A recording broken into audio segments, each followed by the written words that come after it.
നമസ്കാരം. ഞാൻ Biji Sholur, professional full time ട്രേഡറാണ്. എല്ലാവർക്കും ബിജി ഷോളൂർ മാർക്കറ്റ് പ്രഡിക്ഷൻ എന്ന അനാലിസിസിലേക്ക് സ്വാഗതം. ഇന്ന് നമ്മൾ നോക്കാൻ പോകുന്നത് നിഫ്റ്റി ആൻഡ് ബാങ്ക് നിഫ്റ്റിയിൽ കഴിഞ്ഞ ആഴ്ചയിൽ എന്തൊക്കെയാണ് സംഭവിച്ചിരിക്കുന്നത്, വരും ആഴ്ചയിൽ എന്തൊക്കെയാണ് സംഭവിക്കാൻ പോകുന്നത്, അങ്ങനെ വിദഗ്ധമായിട്ട് ഈ ഒരു ട്രെൻഡ് മാനേജ് ചെയ്യാം. കറണ്ട് സെന്റിമെന്റ് എന്താണ്, കറണ്ട് ട്രെൻഡ് പോസിറ്റീവ് ആണോ നെഗറ്റീവ് ആണോ? അപ്പോൾ കറണ്ട് ട്രെൻഡ് സ്റ്റിൽ പോസിറ്റീവ് തന്നെയാണ്. നമ്മളത് സൂചിപ്പിച്ചായിരുന്നു. ഈ ട്രെൻഡ് സ്ട്രോങ് പോസിറ്റീവ് ആണ്. പക്ഷേ നമുക്കൊരു പൊസിഷനിലായാലും നമുക്കൊരു വ്യൂ മുകളിലേക്ക് നമുക്കത് നൽകാനായിട്ട് സാധിക്കില്ല. അതുകൊണ്ട് തന്നെ ഇൻട്രാഡേയിൽ മാനേജ് ചെയ്യാനാണ് സൂചിപ്പിച്ചിരുന്നത്. വളരെ എക്സാക്റ്റ് ആയിട്ട് രണ്ട് സൈഡിലേക്ക് ഒരു മൂവ്മെന്റ് ചെയ്യുന്ന ഒരു മൂവ്മെന്റ് ആണ്, ഒരു വൺ സൈഡ് ഒരു മൂവ്മെന്റ് അല്ല മാർക്കറ്റ് അത് കിട്ടിയിരുന്നത്. അപ്പൊ കൃത്യമായിട്ട് ആ ഇൻട്രാഡേ ട്രെൻഡിൽ മാനേജ് ചെയ്തവർക്ക് ഇപ്പൊ സപ്പോർട്ട് റെസിസ്റ്റൻസ് അനുസരിച്ച് നൽകുന്ന ഒരു സപ്പോർട്ട് റെസിസ്റ്റൻസ് അനുസരിച്ച് തന്നെ കൃത്യമായിട്ട് ഇൻട്രാഡേ ട്രെൻഡിൽ മാനേജ് ചെയ്തവർക്ക് എക്സാക്റ്റ് ആയിട്ടുള്ള ബോത്ത് സൈഡ് ഡയറക്ഷൻ അത് കിട്ടിയിരുന്നു മാർക്കറ്റ്. ഇപ്പോൾ കഴിഞ്ഞ ദിവസമായാലും മാർക്കറ്റിൽ സംഭവിച്ചത് നമുക്ക് നോക്കാം. ഇപ്പോൾ കഴിഞ്ഞ ദിവസമായാലും നമുക്ക് ഈ ഒരു ലെവലിലായാലും ചെറിയൊരു ടൈം ഫ്രെയിമിലെ ഷോർട്ട്സിന്റെ ഒരു ഓപ്പർച്യൂണിറ്റി ആയിരുന്നു. കാരണം നമ്മൾ നൽകിയിരിക്കുന്ന റെസിസ്റ്റൻസ് എക്സാക്റ്റ് ആയിട്ട് കഴിഞ്ഞ ദിവസത്തെ ഒരു റെസിസ്റ്റൻസ് നമ്മൾ യൂട്യൂബിൽ അപ്ഡേറ്റ് ചെയ്തിരുന്നു. 19,520 വന്നിരിക്കുന്ന ഒരു ഹൈ ഒന്ന് ശ്രദ്ധിക്കുക, 19,520. അപ്പോൾ റെസിസ്റ്റൻസിന്റെ താഴെ എപ്പോഴും നിലനിൽക്കുമ്പോൾ ഷോർട്ട് സെല്ലിനാണ് സാധ്യത. നമുക്കൊരു ബൈയുടെ ഓപ്പർച്യൂണിറ്റി എപ്പോഴും ഇൻ കേസ് എത്ര വലിയൊരു ഗ്യാപ്പ് അപ്പ് ഓപ്പണിംഗ് ആയാലും റെസിസ്റ്റൻസിന്റെ ഒരു മുകളിലേക്ക് സസ്റ്റെയിൻ ചെയ്താലാണ് ആ ഒരു ബൈയുടെ ഓപ്പർച്യൂണിറ്റി യൂട്ടിലൈസ് ചെയ്യേണ്ടത്. നമ്മൾ അതിൽ ആ ഒരു സപ്പോർട്ട് റെസിസ്റ്റൻസിന്റെ ഒരുപാട് വീഡിയോസ് പോസ്റ്റ് ചെയ്തിട്ടുണ്ട്. അതിലെല്ലാത്തിലും പറയുന്ന മെയിൻ ആയിട്ടുള്ള ഒരേ ഒരു കാര്യം ഇതാണ്: റെസിസ്റ്റൻസിന്റെ താഴെ നിന്ന ഷോർട്ട് സെല്ലിന് മാത്രമാണ് നമ്മളത് ഇമ്പോർട്ടന്റ് കൊടുക്കാറുള്ളത്. മാത്രമല്ല 19,400 460 ഒരു സപ്പോർട്ട് റേഞ്ച് ആണ്. 460ന്റെ മുകളിലേക്ക് ഹോൾഡ് ചെയ്താൽ ആ ഒരു ബൈ സെന്റിമെന്റിലാണ്. കാരണം ഇപ്പോൾ ഷോർട്ട് സെന്റർ പൊസിഷൻ ആയാലും എക്സിറ്റ് ചെയ്യാനുള്ള ഒരു അവസരമാണ് 460ന്റെ മുകളിലേക്ക് മാർക്കറ്റ് ആയാലും സസ്റ്റെയിൻ ചെയ്താൽ. അപ്പോൾ 460ന്റെ മുകളിലേക്കായാലും മാർക്കറ്റ് ഒരു സസ്റ്റെയിൻ ചെയ്തതിന് ശേഷം സ്ട്രോങ് ആയിട്ടുള്ള പോസിറ്റീവ് സെന്റിമെന്റ് അല്ല, ഒരു സൈഡ് വേസ് ഒരു മൂവ്മെന്റ് ആയിരുന്നു. കാരണം റെസിസ്റ്റൻസ് 19,520 റെസിസ്റ്റൻസിന്റെ ഒരു താഴെ കുറച്ച് സമയം ഹോൾഡ് ചെയ്യുന്നതാണ് നമ്മൾ കണ്ടിരുന്നത്. അപ്പോൾ ഇത് റെസിസ്റ്റൻസ് ആയിട്ട് ആക്ട് ചെയ്തുകൊണ്ടും 19,460 സപ്പോർട്ടായിട്ട് ആക്ട് ചെയ്തുകൊണ്ടും നിലനിൽക്കുന്നതാണ് നമ്മൾ കണ്ടിരുന്നത്. എക്സാക്റ്റ് ആയിട്ട് റെസിസ്റ്റൻസ് ബ്രേക്ക് ചെയ്തപ്പോൾ നല്ലൊരു ബൈയുടെ ഒരു ഓപ്പർച്യൂണിറ്റി 19,520 ബ്രേക്ക് ചെയ്തപ്പോൾ എക്സാക്റ്റ് ആയിട്ടുള്ള റൈറ്റ് ആയിട്ടുള്ള ഒരു ബൈയുടെ ഓപ്പർച്യൂണിറ്റി ഹയർ ലെവൽ നമ്മൾ സൂചിപ്പിച്ചിരുന്നു. പ്രത്യേകിച്ച് റെസിസ്റ്റൻസ് ലെവലുകളില്ല. റെസിസ്റ്റൻസ് ലെവലില്ലാത്ത ഏരിയ എന്ന് പറയുമ്പോൾ നമുക്കൊരു ഷോർട്ട് സെന്റർ ഓപ്പർച്യൂണിറ്റി യൂട്ടിലൈസ് ചെയ്യുമ്പോൾ വളരെ ശ്രദ്ധിക്കണം. ഷോർട്ട് സെന്റർ ഓപ്പർച്യൂണിറ്റി ഇല്ല ആക്ച്വലി, ചില കണ്ടീഷൻസ് മാത്രമാണ് പിന്നെ ആ ഒരു ഷോർട്ട് സെന്റർ ഓപ്പർച്യൂണിറ്റി ആക്റ്റീവ് ആവുന്നത്. അതേപോലെ തന്നെ അതിന്റെ മുൻപത്തെ ഒരു ദിവസത്തിലായാലും നിങ്ങൾ എക്സാക്റ്റ് ആയിട്ട് നോക്കി കഴിഞ്ഞാൽ അറിയാം, 19,460ന്റെ മുകളിലേക്ക് ഓപ്പണിംഗ് ക്യാൻഡിൽ സസ്റ്റെയിൻ ചെയ്ത ബൈയുടെ ഓപ്പർച്യൂണിറ്റി യൂട്ടിലൈസ് ചെയ്യാനാണ് സൂചിപ്പിച്ചിരുന്നത്. എക്സാക്റ്റ് ആയിട്ട് സ്ട്രോങ് ആയിട്ടുള്ള ഒരു അപ്പ് മൂവ്മെന്റ് ആണ് നമുക്കത് കിട്ടിയിരുന്നത്. വലിയൊരു മൊമെന്റം മാർക്കറ്റിൽ അത് മുകളിലേക്ക് അത് കിട്ടിയിരുന്നു. 19,480 ഈ ഒരു സപ്പോർട്ടും 480 നമ്മൾ 480 നമ്മൾ റെസിസ്റ്റൻസ് നൽകിയിരുന്നത് കേട്ടോ. ഈ ഒരു ദിവസം നമുക്ക് റെസിസ്റ്റൻസ് നൽകിയിരുന്നത് ഇപ്പോൾ യൂട്യൂബിൽ കമ്മ്യൂണിറ്റി പോസ്റ്റിൽ അപ്ഡേറ്റ് ചെയ്തിട്ടുണ്ട്. ഈ ഒരു സപ്പോർട്ട് റെസിസ്റ്റൻസ് വീഡിയോ നൽകാനായിട്ട് സാധിച്ചിരുന്നില്ല. എന്നിരുന്നാലും ആ ഒരു സപ്പോർട്ട് റെസിസ്റ്റൻസിന്റെ ആ ഒരു വർക്കിംഗ് നിങ്ങൾ ശ്രദ്ധിക്കുക. അതുപോലെ തന്നെ 450 ഒരു സപ്പോർട്ട് ബ്രേക്ക് ചെയ്തതിന് ശേഷം 450ന്റെ മുകളിലേക്ക് മാർക്കറ്റിന് സസ്റ്റെയിൻ ചെയ്ത് നിലനിൽക്കാനായിട്ട് സാധിച്ചിരുന്നില്ല. സ്ട്രോങ് ആയിട്ടുള്ള ഒരു ഫാള്. അപ്പോൾ ഇപ്പോഴും ആ ഒരു സപ്പോർട്ട് റെസിസ്റ്റൻസ് അനുസരിച്ച് കൃത്യമായിട്ട് ആ ഒരു ട്രേഡ് ചെയ്താൽ എക്സാക്റ്റ് ആയിട്ട് ഒരു ട്രെൻഡിൽ ഇപ്പോൾ ഓൾമോസ്റ്റ് ഒരു സമയങ്ങളിലൊക്കെ നിലനിൽക്കാനായിട്ട് സാധിക്കും. അപ്പോൾ ഒരു ദിവസങ്ങളിലായാലും നിഫ്റ്റിനെ എങ്ങനെയാണ് മാനേജ് ചെയ്യേണ്ടത്, ഏതാണ് ഈ ഒരു ട്രെൻഡ്, ഈ ഒരു കറണ്ട് ട്രെൻഡ് എങ്ങനെ മാനേജ് ചെയ്യാം, ഏതാണ് ഇമ്പോർട്ടൻ്റ് ആയിട്ടുള്ള സപ്പോർട്ട് റെസിസ്റ്റൻസ് ലെവൽ. അതിന് മുൻപ് തന്നെയായിട്ട് നിഫ്റ്റിയുടെ ഇപ്പോഴത്തെ ഒരു സിറ്റുവേഷൻ ഡെയിലി ടൈം ഫ്രെയിമിൽ നമുക്ക് നോക്കാം. ലോങ് ടൈം വ്യൂവിൽ നിഫ്റ്റിയുടെ ഒരു സിറ്റുവേഷൻ, ഇപ്പോഴത്തെ ഒരു സിറ്റുവേഷൻ മുകളിലേക്ക് ഹയർ ലെവലിലേക്ക് ബ്രേക്ക് ചെയ്താലും നമുക്കൊരു പ്രത്യേകിച്ച് റെസിസ്റ്റൻസ് ലെവലുകളില്ല. പക്ഷെ ഈ ഒരു പോസിറ്റീവ് സെന്റിമെന്റിൽ നിലനിർത്തേണ്ട ഒരു സപ്പോർട്ട് ലെവലുകൾ ഒന്ന് ചേഞ്ച് ആയിട്ടുണ്ട്. നമ്മൾ കഴിഞ്ഞ ആഴ്ചയിൽ സൂചിപ്പിച്ചിരുന്നു 19,100ന്റെ അടുത്താണ് ഒരു സപ്പോർട്ട് വരുന്നത്. അപ്പോൾ ഇനി അടുത്തൊരു സപ്പോർട്ട് വരിക 19,100 200ന്റെ ഇടയിലാണ് അടുത്തൊരു ലോവർ ലെവൽ സപ്പോർട്ട്. പക്ഷെ ഇവിടെ നമുക്കായാലും നിഫ്റ്റിക്കായാലും ഒരു സപ്പോർട്ട് ക്രിയേറ്റ് ചെയ്തിട്ടുണ്ട്. അപ്പോൾ 19,300 ലോവർ ലെവലെ ഒരു സപ്പോർട്ട് വരുന്നത്. അപ്പോൾ നിഫ്റ്റിയിലും 19,300ന്റെ അടുത്ത് സ്ട്രോങ് ആയിട്ടുള്ള സപ്പോർട്ട് ലെവലാണ്. അതുപോലെ തന്നെ 19,100 200ന്റെ ഇടയിൽ ഇപ്പോൾ എക്സാക്റ്റ് ആയിട്ടുള്ള ലെവൽ ഒരു ദിവസത്തെ അപ്ഡേറ്റിൽ നൽകുന്നതായിരിക്കും. ഈ ഒരു രണ്ട് സപ്പോർട്ട് സ്ട്രോങ് ആയിട്ടുള്ള ഒരു സപ്പോർട്ടാണ്. ഒരു ലോങ് ടൈം വ്യൂവിൽ ഇതിൻ്റെ ഒരു ട്രെൻഡ് നിഫ്റ്റിയിൽ നിലനിൽക്കണമെങ്കിൽ നിലനിർത്തേണ്ട ഒരു സപ്പോർട്ടാണ്. 300ന്റെ താഴത്തേക്ക് ഒരു ഹോൾഡ് ചെയ്ത് കഴിഞ്ഞാൽ നിഫ്റ്റി 200 ഇടയിലേക്ക് മാർക്കറ്റ് എത്തും. അതിനുശേഷം മാർക്കറ്റ് ഒരു സസ്റ്റെയിൻ ചെയ്ത് അടുത്ത റെസിസ്റ്റൻസിന്റെ മുകളിലേക്ക് നിലനിന്നാലാണ് ആ ഒരു ബൈയുടെ ഒരു സെന്റിമെന്റ് വരുന്നത്. അപ്പോൾ ഇപ്പോഴത്തെ ഒരു സെന്റിമെന്റിലായാലും നിഫ്റ്റിയിലായാലും ഈ ഒരു ഇമ്പോർട്ടന്റ് ലെവലുകൾ ശ്രദ്ധിക്കുക. 19,300 അതുപോലെ തന്നെ 19,000 ഈ ഒരു ലോവർ ലെവലെ ഈ ഒരു സപ്പോർട്ട് ലെവലുകളും. ഹയർ ലെവലിലേക്ക് കൃത്യമായിട്ട് എങ്ങനെയാണ് മാനേജ് ചെയ്യേണ്ടതെന്ന് നമുക്ക് കൃത്യമായിട്ട് സപ്പോർട്ട് റെസിസ്റ്റൻസ് അനുസരിച്ച് നമുക്ക് മാനേജ് ചെയ്യാം. അപ്പോൾ വരും ദിവസങ്ങളിലായാലും നമുക്ക് നിഫ്റ്റിയുടെ സപ്പോർട്ട് റെസിസ്റ്റൻസ് നമുക്ക് നോക്കാം. ഇത് 5 മിനിറ്റ് ടൈം ഫ്രെയിലാണെങ്കിൽ അപ്പോൾ വരും ദിവസങ്ങളായാലും നിഫ്റ്റിനെ എങ്ങനെ മാനേജ് ചെയ്യണം നമുക്ക് നോക്കാം. ഇപ്പോൾ ഇൻട്രാഡേയിൽ നിഫ്റ്റിയിൽ ഹയർ ലെവൽ കാണുന്ന സപ്പോർട്ട് 19,542 വരുന്നത്. അപ്പോൾ 542 വരെ നിഫ്റ്റിക്ക് ഒരു സപ്പോർട്ട് കാണുന്നുണ്ട്. ഇൻ കേസ് ക്വിക്ക് ആയിട്ടുള്ള ഒരു പ്രോഫിറ്റ് ബുക്കിംഗ് വന്നാലും, ഫ്ലാറ്റ് ഓപ്പണിംഗ് ആണ്, ക്വിക്ക് ആയിട്ടുള്ള ഒരു പ്രോഫിറ്റ് ബുക്കിംഗ് വന്നാലും 542 അടുത്ത് നിന്ന് ക്വിക്ക് ആയിട്ട് പ്രോഫിറ്റ് ബുക്ക് ചെയ്യാനായിട്ട് ശ്രമിക്കുക. കാരണം ഈ ഒരു റേഞ്ചിൽ നിന്ന് വീണ്ടും ഹോൾഡ് ചെയ്ത് കഴിഞ്ഞാൽ വീണ്ടും ബൈയുടെ ഒരു സെന്റിമെന്റാണ്. ഷോർട്ട് സെന്റർ ഓപ്പർച്യൂണിറ്റി 512 മുകളിൽ 542 താഴത്തേക്ക് സസ്റ്റെയിൻ ചെയ്താൽ മാത്രമാണ്, അല്ലെങ്കിൽ ഇതിന്റെ ഒരു മുകളിൽ നിലനിൽക്കുമ്പോൾ in case gap down opening ആണ് 542 ഹോൾഡ് ചെയ്തിട്ടാണെങ്കിൽ ബൈക്കാണ് സാധ്യത. ബൈയുടെ ഓപ്പർച്യൂണിറ്റി ചെറിയ ടൈം ഫ്രെയിലോ വലിയ ടൈം ഫ്രെയിലോ കിട്ടിക്കഴിഞ്ഞാൽ യൂട്ടിലൈസ് ചെയ്യാം. പക്ഷെ 542 താഴെ നിലനിന്ന് കഴിഞ്ഞാൽ ബൈക്ക് കൂടുതൽ ഇമ്പോർട്ടൻസ് നൽകരുത്.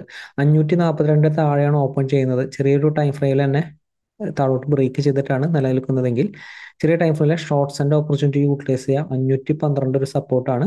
അതുപോലെ തന്നെ 470 സപ്പോർട്ടാണ്. 470 ഹോൾഡ് ചെയ്തുകൊണ്ട് 512 മുകളിലേക്ക് നിലനിന്ന് കഴിഞ്ഞാൽ നിഫ്റ്റി സ്ട്രോങ് ആണ്, വീണ്ടും ബൈസിന്റെ ലെവലാണ്. 470 ബ്രേക്ക് ചെയ്ത് വരുന്ന ഒരു ഓപ്പണിംഗ് ആണ്, വലിയൊരു ഗ്യാപ് ഡൗൺ ഓപ്പണിംഗ് ആണ്. 470 ബ്രേക്ക് ചെയ്ത് വരുന്ന ഒരു ഓപ്പണിംഗ് ആണെങ്കിൽ നമ്മൾ കഴിഞ്ഞ ദിവസത്തിലായാലും എക്സാക്റ്റ് ആയിട്ട് സൂചിപ്പിച്ചിരുന്ന ഒരു സപ്പോർട്ട് 1-2 ദിവസത്തിന് മുൻപ് തന്നെ നമ്മൾ ആ ഒരു സപ്പോർട്ട് എക്സാക്റ്റ് ആയിട്ട് സൂചിപ്പിച്ചിരുന്നു. അതായത് ഈ ഒരു ലെവല് നിഫ്റ്റി ബൗൺസ് ചെയ്തിരിക്കുന്ന ഒരു സപ്പോർട്ട് 19,400 ഈ ഒരു സപ്പോർട്ടാണ് വരുന്നത്. 19,400 എക്സാക്റ്റ് ആയിട്ട് നമ്മൾ ഈ ഒരു ലെവലിൽ സപ്പോർട്ട് ഉണ്ട് എന്ന് സൂചിപ്പിച്ചതാണ്. അതേപോലെ തന്നെ ലോവർ ലെവലായാലും ഇനി അടുത്തൊരു ലോവർ ലെവലായാലും നിഫ്റ്റിക്ക് അടുത്തൊരു സപ്പോർട്ട് കാണുന്നത് 19,400 അടുത്താണ് സപ്പോർട്ട് വരുന്നത്. അപ്പോൾ നിഫ്റ്റി 19,400 സപ്പോർട്ട് ഹോൾഡ് ചെയ്യുന്നുണ്ടോ നോക്കുക. ലോവർ ലെവലായാലും ഇതൊക്കെയാണ് നിഫ്റ്റിയുടെ സപ്പോർട്ട് വരുന്നത്. ഹയർ ലെവലിലേക്ക് വേറെ പ്രത്യേകിച്ച് സപ്പോർട്ട് റെസിസ്റ്റൻസുകൾ ഇല്ല. ഇൻ കേസ് വലിയൊരു ഗ്യാപ്പ് അപ്പ് ഓപ്പണിംഗ് ആണെങ്കിൽ ആദ്യത്തെ ഒരു 15 മിനിറ്റിന് ശേഷമുള്ള ട്രെൻഡ് ഫോളോ ചെയ്യുക. 15 മിനിറ്റിന് ശേഷം ബൈ ഓപ്പർച്യൂണിറ്റി കിട്ടിയ യൂട്ടിലൈസ് ചെയ്യാം. 15 മിനിറ്റിന്റെ ലോ ബ്രേക്ക് ചെയ്താൽ ഷോർട്ട് സെല്ലിന് കൂടുതൽ ഇമ്പോർട്ടൻറ്റ് നൽകുക. അപ്പോൾ നിഫ്റ്റിയിൽ അതിൽ ഇത്ര ലെവലുകൾ ഫോളോ ചെയ്താൽ കൃത്യമായിട്ട് ആ ഒരു ട്രെൻഡിൽ നിലനിൽക്കാനായിട്ട് സാധിക്കും. ബാങ്ക് നിഫ്റ്റി നമുക്ക് നോക്കാം. ബാങ്ക് നിഫ്റ്റിയായാലും ഈ ഒരു കറന്റ് ഒരു സെന്റിമെന്റ് കഴിഞ്ഞ ദിവസത്തിലായാലും ഓപ്പണിംഗ് വലിയൊരു ഗ്യാപ്പ് അപ്പ് ഓപ്പണിംഗ് ആണ്. നമ്മളത് സൂചിപ്പിച്ചായിരുന്നു. 4,860 തിരിച്ച് താഴോട്ട് ബ്രേക്ക് ചെയ്താൽ ഷോർട്ട് സെന്റ് ഒരു ഓപ്പർച്യൂണിറ്റിയാണ്. അപ്പോൾ 860 ഇവിടെ തിരിച്ച് താഴത്തേക്ക് ബ്രേക്ക് ചെയ്തു. 860 ഒരു മുകളിലാണെങ്കിലും മുകളിലേക്ക് അത് സസ്റ്റെയിൻ ചെയ്തിരുന്നില്ല. 860 തിരിച്ച് താഴോട്ട് ബ്രേക്ക് ചെയ്തപ്പോൾ ഇത് നല്ലൊരു ഷോർട്ട് സെന്റ് ഓപ്പർച്യൂണിറ്റിയാണ്. ഇപ്പോൾ ബാങ്ക് നിഫ്റ്റി ആയാലും ഇൻ കേസ് ആ ഒരു സപ്പോർട്ട് ബ്രേക്ക് ചെയ്യുമ്പോൾ ആ ഒരു ഷോർട്ട് സെന്റ് ഒരു ഓപ്പർച്യൂണിറ്റി, ഇതാണ് റൈറ്റ് ആയിട്ടുള്ള ആ ഒരു സപ്പോർട്ട് റെസിസ്റ്റൻസ് അനുസരിച്ചുള്ള ട്രേഡിംഗ് രീതി വരുന്നത്. അതിനുശേഷമായാലും മാർക്കറ്റ് ഒരു ഫാൾ വന്നതിന് ശേഷം മാർക്കറ്റ് ആയാലും കുറച്ച് സമയം ഒരു സൈഡ് വൈസ് ഒരു മൂവ്മെന്റ് ആണ്. കഴിഞ്ഞ ദിവസം നൽകിയിരിക്കുന്ന ഒരു സപ്പോർട്ട് നോക്കുക 44,000. അതിന് മുൻപത്തെ ദിവസം 550 സപ്പോർട്ട് നൽകിയിരിക്കുന്നത്. കഴിഞ്ഞ ദിവസം 44,100-600 റേഞ്ചാണ് സപ്പോർട്ട് നൽകിയിരുന്നത്. ഇതൊരു സപ്പോർട്ട് ലെവലാണ്. നമ്മൾ എപ്പോഴും സൂചിപ്പിക്കാറുണ്ട്, സപ്പോർട്ട് ലെവലിൽ നിന്ന് ഒരു കാരണവശാലും ഷോർട്ട്സ് ആൻഡ് ഓപ്പർച്യൂണിറ്റി യൂട്ടിലൈസ് ചെയ്യരുത്. ഇവിടെ കഴിഞ്ഞ ദിവസത്തെ ലോ ബ്രേക്ക് ചെയ്താലും അത് എക്സാക്റ്റ് ആയിട്ട് റൈറ്റ് സപ്പോർട്ടാണ്. അപ്പോൾ എപ്പോഴും പറയുന്ന ഒരു സപ്പോർട്ട് ലെവൽ കൃത്യമായിട്ട് ഫോളോ ചെയ്ത് കഴിഞ്ഞാൽ എക്സാക്റ്റ് ആയിട്ടുള്ള ഒരു ട്രെൻഡിൽ നമുക്കത് നിലനിൽക്കാനായിട്ട് സാധിക്കും. കഴിഞ്ഞ ദിവസം സൂചിപ്പിച്ചാണ് 44,500 ഹോൾഡ് ചെയ്തുകൊണ്ട് 600ന്റെ മുകളിലേക്ക്. ഇത് റേഞ്ച് സപ്പോർട്ടാണ്. റേഞ്ച് സപ്പോർട്ട് എപ്പോഴും ഇങ്ങനെയാണ് ആക്ട് ചെയ്യേണ്ടത്. ബാങ്ക് നിഫ്റ്റിയിലും ആ ഒരു സ്ട്രോങ് ഒരു ബൈയുടെ ഒരു സെന്റിമെന്റാണ്. മാർക്കറ്റിലായാലും ആ ഒരു എക്സ്പെക്ട് ചെയ്യാത്ത ഒരു മൂവ്മെന്റ് ഒക്കെയാണ് ആ ഒരു അവസാനത്തെ ഒരു സെക്ഷനിലാണ് വരുന്നത്. 3 മണിക്ക് ശേഷമാണ് ആ ഒരു മൂവ്മെന്റുകളൊക്കെ വരുന്നത്. അപ്പോൾ വരും ദിവസങ്ങളിലായാലും പക്ഷെ എന്നിരുന്നാലും നമുക്ക് ആ ഒരു കൃത്യമായിട്ട് ട്രെൻഡിൽ നിലനിൽക്കാനായിട്ട് നിങ്ങൾക്ക് ആ ഒരു പറയുന്ന ഒരു സപ്പോർട്ട് റെസിസ്റ്റൻസ് ലെവലുകൾ ട്രെൻഡിൽ നിലനിൽക്കാനായിട്ട് സാധിക്കും. വരും ദിവസങ്ങളിലും ബാങ്ക് നിഫ്റ്റിനെ എങ്ങനെ മാനേജ് ചെയ്യാം. ഇപ്പോൾ ബാങ്ക് നിഫ്റ്റി ആയാലും നമുക്കൊരു സപ്പോർട്ട് റെസിസ്റ്റൻസുകൾ ഇപ്പോൾ വരും ദിവസത്തെ ഒരു ക്ലോസിംഗ് അനുസരിച്ച് എക്സാക്റ്റ് ആയിട്ടുള്ള ഒരു ട്രെൻഡ് റിവേഴ്സൽ ഏരിയ നിഫ്റ്റിയിലെ പോലെ ആയാലും ലോവർ ലെവൽ എക്സാക്റ്റ് ആയിട്ടുള്ള ട്രെൻഡ് റിവേഴ്സൽ ഏരിയ, അതുപോലെ തന്നെ ഏതൊരു മുകളിലാണ് ഇനി ഒരു ബൈ ഒരു സെന്റിമെന്റ് വരും ദിവസം അപ്ഡേറ്റിൽ അപ്ഡേറ്റ് ചെയ്യാം. നമുക്ക് വരും ദിവസങ്ങളായാലും ബാങ്ക് നിഫ്റ്റിനെ ഇൻട്രാഡേയിൽ മാനേജ് ചെയ്യാം. ഇൻട്രാഡേയിൽ എങ്ങനെയാണ് മാനേജ് ചെയ്യേണ്ടത്, ഏതാണ് ഇമ്പോർട്ടൻ്റ് ആയിട്ടുള്ള സപ്പോർട്ട്, റെസിസ്റ്റൻസ് ലെവൽ നമുക്ക് നോക്കാം. ഇപ്പോൾ വരും ദിവസങ്ങളായാലും ഹയർ ലെവലാണ്, വലിയൊരു ഗ്യാപ്പ് അപ്പ് ഓപ്പണിംഗ് ആണെങ്കിലും 44,950 ബ്രേക്ക് ചെയ്ത് വരുന്ന ഒരു ഓപ്പണിംഗ് ആണെങ്കിൽ ബൈ ഓപ്പർച്യൂണിറ്റി യൂട്ടിലൈസ് ചെയ്യാം. ശ്രദ്ധിക്കുക, 45,100 അടുത്ത് തന്നെ ക്വിക്കായിട്ട് പ്രോഫിറ്റ് ബുക്ക് ചെയ്യാനായിട്ട് ശ്രദ്ധിക്കുക. കാരണം ഇതൊരു റേഞ്ചാണ്, ചെറിയൊരു റേഞ്ചാണ് നൽകിയിരിക്കുന്നത്. പക്ഷേ 45,100 മുകളിലേക്ക് സസ്റ്റെയിൻ ചെയ്ത് കഴിഞ്ഞാൽ അടുത്തൊരു റെസിസ്റ്റൻസ് 45,210 ആണ്. അപ്പോൾ ഈ ഒരു റേഞ്ച് ബ്രേക്ക് ചെയ്താലാണ് ഷോർട്ട്സിന്റെ ഓപ്പർച്യൂണിറ്റി യൂട്ടിലൈസ് ചെയ്യേണ്ടത്. ഇൻ കേസ് ഈ റേഞ്ചിന്റെ ഉള്ളിൽ നിന്ന് 45,100 ബ്രേക്ക് ചെയ്ത ബൈ ഓപ്പർച്യൂണിറ്റി യൂട്ടിലൈസ് ചെയ്യാൻ 44,950 സ്റ്റോപ്പ് ലോസ് പ്ലേസ് ചെയ്തുകൊണ്ട്. ഗ്യാപ്പ് അപ്പ് ഓപ്പണിംഗ് ആണ്, 44,950 താഴോട്ട് ബ്രേക്ക് ചെയ്ത് വരുന്ന ഒരു ഓപ്പണിംഗ് ആണെങ്കിൽ ചെറിയ ടൈമിലെ ഷോർട്ട്സിന്റെ ഓപ്പർച്യൂണിറ്റി യൂട്ടിലൈസ് ചെയ്യാൻ ലോവർ ലെവൽ അടുത്തൊരു സപ്പോർട്ട് 44,810 ആണ്. 810 ഹോൾഡ് ചെയ്യുമ്പോൾ ക്വിക്കായിട്ട് പ്രോഫിറ്റ് ബുക്ക് ചെയ്യുക. വീണ്ടും ഹയർ ലെവലിലേക്ക് ഇത് റെസിസ്റ്റൻസ് ആയിട്ട് ആക്ട് ചെയ്യും. എപ്പോഴും റെസിസ്റ്റൻസിന്റെ മുകളിൽ നിലനിൽക്കുമ്പോൾ എപ്പോഴും അഗ്രസീവായിട്ട് ഷോർട്ട്സിന്റെ ഓപ്പർച്യൂണിറ്റി യൂട്ടിലൈസ് ചെയ്യരുത്. വലിയൊരു ഗ്യാപ്പ് അപ്പ് ഓപ്പണിംഗ് ആണ്, റെസിസ്റ്റൻസിന്റെ താഴെയാണ്, 45,210 താഴെയാണ്. ചെറിയ ടൈമിലുള്ള ഷോർട്ട്സിന്റെ ഓപ്പർച്യൂണിറ്റി വന്നാൽ യൂട്ടിലൈസ് ചെയ്യാം. പക്ഷേ ഈ ഒരു ലെവൽ കുറച്ചൊരു കൺജസ്റ്റഡ് ഏരിയ ആണ്. 45,100 സപ്പോർട്ടാണ്, 44,950 സപ്പോർട്ടാണ്. ഷോർട്ട്സിൽ 950 ബ്രേക്ക് ചെയ്താലാണ് കൂടുതൽ ആക്റ്റീവ് ആവുക.